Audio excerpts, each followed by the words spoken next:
Salut tout le monde, bienvenue dans cette vidéo colis d'abonnés de Noël, car si cette vidéo sort à temps, elle sortira donc le 23 décembre, juste avant Noël, et je vous donne un petit avant-goût aujourd'hui avec un colis d'abonnés. Ce colis m'a été envoyé par Tanguy, un grand merci à lui. Je connais une partie des choses qui se trouvent à l'intérieur puisqu'il m'en a parlé par mail, mais on va pas se spoiler, on va directement passer à l'ouverture. Il m'avait aussi dit que dans la vidéo, ça pourrait être drôle de placer les mots mandarine, trombone et cacahuète. Maintenant, on peut dire que ces mots sont placés dans la vidéo et je vous propose d'aller voir ce qu'il m'a envoyé. Alors, nous sommes passés de Noël à joyeux anniversaire. On sait bien, on va faire toutes les fêtes au même moment. Et maintenant, on est passé à l'ère du papier bulle. On a plusieurs choses dans un premier paquet et on a une carte mère sans doute dans le deuxième. On va commencer par ce qui se trouve là-dedans. Ok. Alors, tout d'abord, nous avons une carte graphique. Petite carte graphique de chez, j'allais dire Nvidia, mais je ne sais pas. Petite carte graphique, en tout cas en termes de dimension, qui a pris un petit peu cher. Je ne sais pas pourquoi elle a été entièrement démontée. Le GPU a l'air d'être un GK104. Donc c'est bel et bien une carte graphique Nvidia. GK, c'est la génération Kepler, donc normalement ce sont les GTX 600. Et le 104, ça doit être le GPU de la 680 ou 670. On voit également qu'on a une carte graphique sur laquelle il manque des puces de mémoire vidéo. Alors c'est d'origine, il n'en a que la moitié d'implanté. Je ne sais pas exactement pourquoi. Est-ce qu'il s'agit par exemple d'une 670 qui serait sur un PCB commun avec une 680 ? C'est possible, et surtout ce qui m'étonne, c'est qu'il n'y a aucune marque sur cette carte graphique. On a HDMI en gros décrit dessus, puisqu'on a effectivement un port HDMI.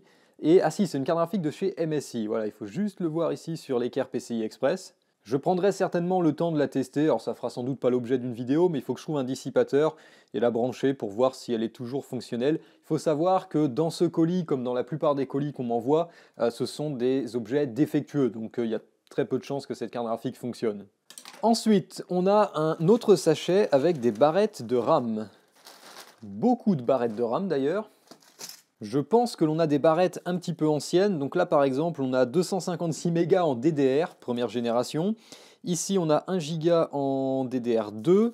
Ici on a 256 en DDR, donc on a le kit complet. On a ensuite une barrette de Corsair XMS2.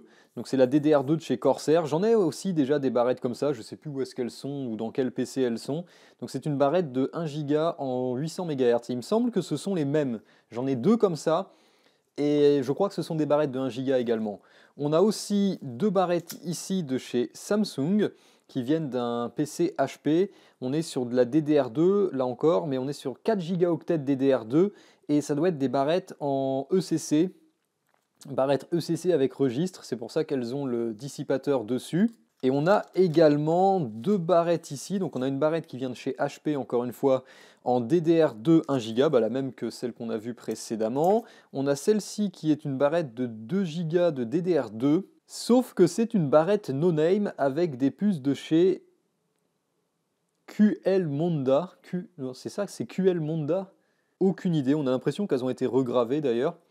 Et on a une dernière barrette qui vient de chez IBM, d'un PC IBM, plutôt d'une workstation ou d'un serveur IBM, puisqu'on a 1 giga en DDR2 et c'est encore de la mémoire, sans doute ECC. Donc ce sont des barrettes un peu plus anciennes et ce que je fais, c'est que je les range dans ces trucs-là. J'ai imprimé il y a quelques temps des supports pour barrettes de RAM en 3D. J'ai trouvé ça sur Thingiverse, c'est pas moi qui les ai dessinés.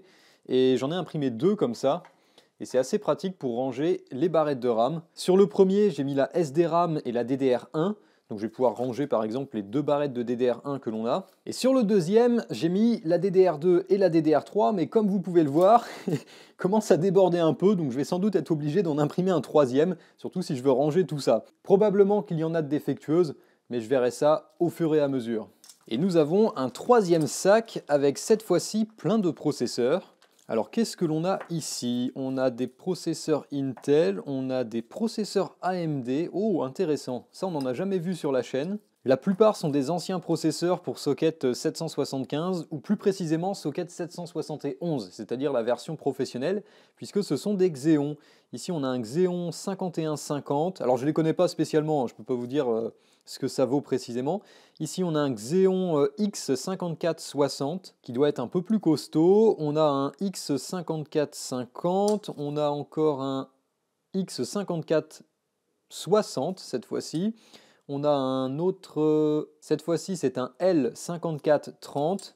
Ensuite, on a un 5150, un L5430, un X5450 et un E5450. Donc je ne les connais pas spécialement.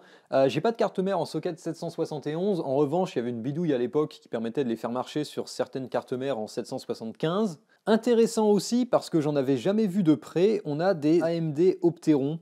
Donc les AMD Opteron, ce sont un peu les équivalents des Xeon, mais chez AMD. Alors ça n'existe plus comme gamme, je crois pas qu'AMD est sorti d'Opteron, puisque maintenant on a des Ryzen Pro et on a les EPIC pour les serveurs notamment. Même si je crois qu'il existe des workstations en AMD EPIC. Mais avant ça, on avait les AMD Opteron qui étaient déjà sur du socket LGA, comme chez Intel, et c'était des variantes professionnelles. Donc là, je connais pas du tout les Opteron. On en a 4, ce sont des processeurs qui sont pas tout jeunes, hein. Celui-là par exemple est marqué 2006, et je n'ai aucune idée de quelle version il s'agit. Je vais surtout les rajouter à ma collection parce que j'ai jamais eu d'AMD Opteron, donc c'est assez rigolo d'en voir. Et puis ce sont des processeurs en socket LGA.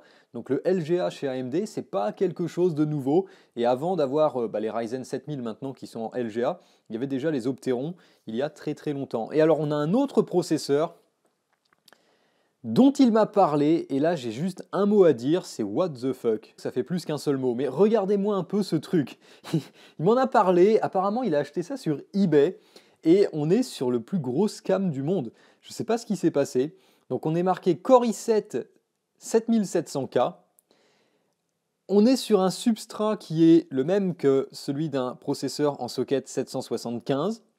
Tous les composants CMS en dessous ont été retirés.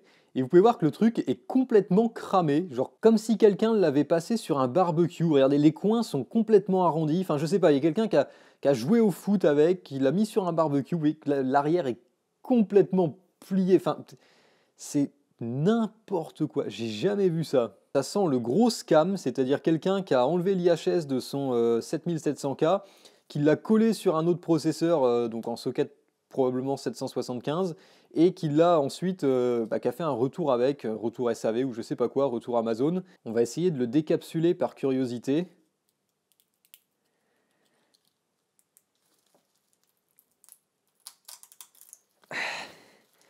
Vache, c'est qu'il est bien collé en plus. Mais on dirait un processeur qui est sorti d'un incendie, quoi.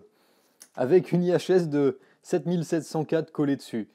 En tout cas, il n'y a rien d'autre à voir ou à sauver. Ce truc-là, c'est direct, direction la poubelle. Alors si je regarde son mail, il m'a dit qu'il m'avait envoyé tout plein de processeurs, dont un 7700K qui est cramé. Ça, c'est le moins qu'on puisse dire. Que j'ai acheté sur eBay en occasion fonctionnelle. Ouais, c'était une belle arnaque. Donc, comme il n'y a rien à sauver, ce truc-là va finir à la poubelle.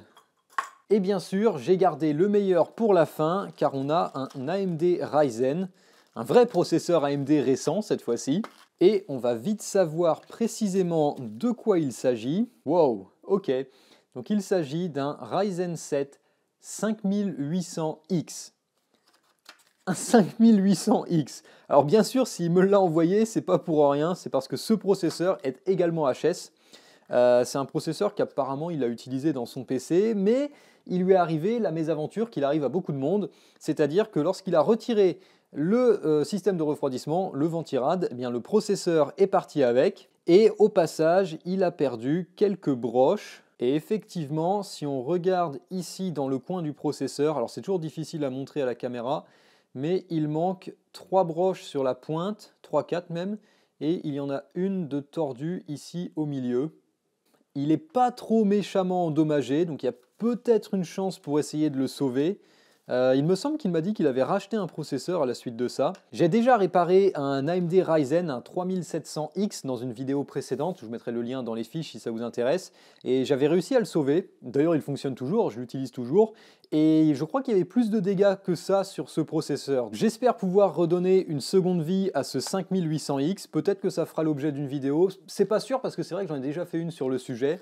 Potentiellement ce processeur pourrait finir dans mon PC perso, puisque un 5800X, quand ça fonctionne, c'est bien plus performant que ce que j'ai actuellement. Donc peut-être que ce sera ma prochaine upgrade. Voilà pour les processeurs, et ensuite nous avons une carte mère, sauf que je ne sais pas de quelle carte mère il s'agit. Et il s'agit d'une Z270A Pro. Donc carte mère de chez MSI, chipset Z270, socket 1151, donc compatible avec la 6e et 7e génération d'Intel Core. Donc ça correspond aux générations Skylake et Kaby Lake. Ça aurait été plutôt bien avec le Core i7 7700K, vous savez, celui-là, sauf qu'on n'est pas prêt de l'installer sur cette carte mère. Donc je ne sais pas exactement quel est le défaut sur cette carte mère, je pense qu'elle est défectueuse, je peux même vérifier peut-être. Bon, j'ai pas plus de précision, mais je pense que cette carte mère est défectueuse, sinon je vois pas pourquoi il me l'aurait envoyée. Je pourrais toujours la tester. Visuellement, elle est en très bon état, donc c'est une carte mère compatible avec la DDR4. Quelques ports SATA, USB 3, PCI Express. Elle irait plutôt bien dans mon serveur NAS, puisque normalement c'est le bon format au niveau de la largeur. Je dis ça parce que c'est pas un format ATX complet, en fait il n'y a pas la troisième rangée de vis ici par rapport à une carte ATX, elle est légèrement plus étroite. Et ce serait bien aussi de regarder l'état du socket, parce que c'est souvent la raison des problèmes. Et effectivement, il a quelques dégâts. Alors est-ce que c'est la raison pour laquelle cette carte mère m'a été donnée? Je ne sais pas. Mais on a une broche ici au bout de mon doigt qui est pliée, qui est désalignée. Ça se voit dans le reflet si je vous la mets comme ça. Ouais, ça se voit pas tellement. Mais surtout, on a un peu plus de dégâts ici sur le bord. Ça se voit vraiment pas à la caméra, mais ouais, voilà, si je la mets comme ça, on peut voir qu'on a au moins 2-3 broches qui sont également pliées. Donc probablement que c'est la raison pour laquelle cette carte mère ne fonctionne pas et m'a été envoyée. Peut-être quand même une chance d'arriver à sauver le socket, mais si c'est pas le cas, on pourra toujours essayer de faire un remplacement de socket, puisque j'ai jamais fait cette opération. J'ai jamais eu de carte mère avec le socket suffisamment endommagé pour justifier un remplacement de socket. Donc celle-là, si jamais il y a suffisamment de dégâts, je sais que ça fait bizarre de dire ça, mais si jamais ça ne fonctionne vraiment pas en essayant de redresser tout ça, eh bien ça pourra peut-être valoir le coup de tenter un remplacement de socket. Je vous préviens, je ne l'ai jamais fait, donc les résultats ne sont pas garantis. À l'arrière de la carte mère, tout a l'air également en bon état. Elle n'est pas si poussiéreuse que ça, je ne pense pas qu'elle ait beaucoup servi. Donc à voir, peut-être un futur sujet de vidéo. Et voilà pour ce colis. Comme vous pouvez le voir, j'ai déjà commencé à ranger une partie de la mémoire RAM, mais comme c'est Noël, j'ai une bonne nouvelle car nous avons aussi un deuxième colis. Celui-ci m'a été envoyé par Yanis, donc grand merci à toi pour le colis, et je sais ce qu'il y a dedans, mais je ne vais pas vous spoiler, on va directement aller voir. Ok, oh, nous avons une lettre. Voilà une petite carte mère que tu réussiras peut-être à ressusciter. Je l'espère. Je l'ai acheté sur eBay pour récupérer les heatsinks des M2. Elle est vendue comme HS, le socket semble bon. Elle a été réparée. Je n'ai pas plus d'infos.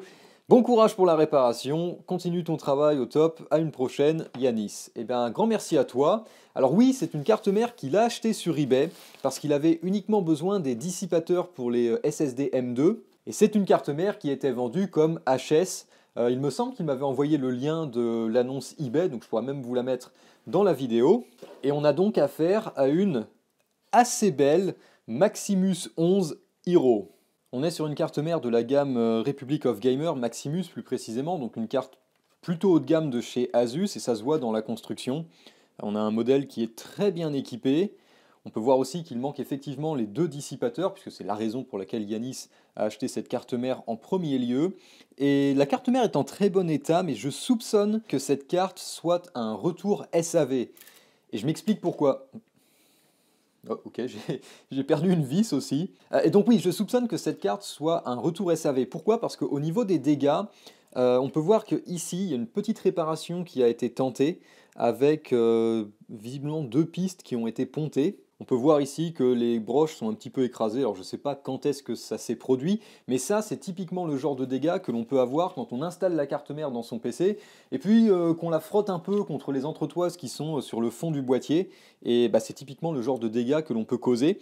Je soupçonne également que ce soit un retour SAV, puisque si on regarde les trous pour les fixations des vis, on peut voir qu'ils sont en super bêta, et habituellement les petites zones ici où il y a de la soudure s'écrasent lorsque l'on vient bien serrer les vis lorsque l'on monte la carte mère dans le boîtier, on écrase un peu tout ça, on laisse des traces, alors que sur cette carte, il n'y a aucune trace et ça a l'air en parfait état. Un autre indice également, c'est que le film de protection sur le dissipateur du chipset n'a même pas été enlevé, ce qui veut dire qu'on va pouvoir le faire. Ah. Voilà, c'est quand même beaucoup mieux comme ça. Le socket processeur a également l'air en très bon état.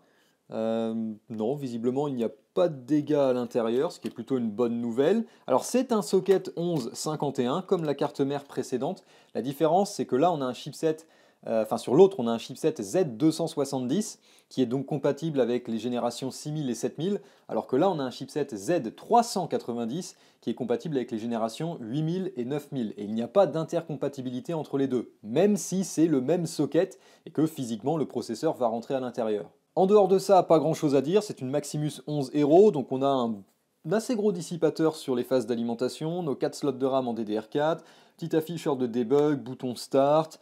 C'est une carte mère qui est très complète, hein. On a beaucoup de petits connecteurs pour tout ce qui est RGB, on a la plaque arrière qui est intégrée sur la carte mère, comme beaucoup de cartes mères aujourd'hui, ça évite de l'oublier quand on assemble son PC, avec les petits boutons de remise à zéro et de flash du BIOS.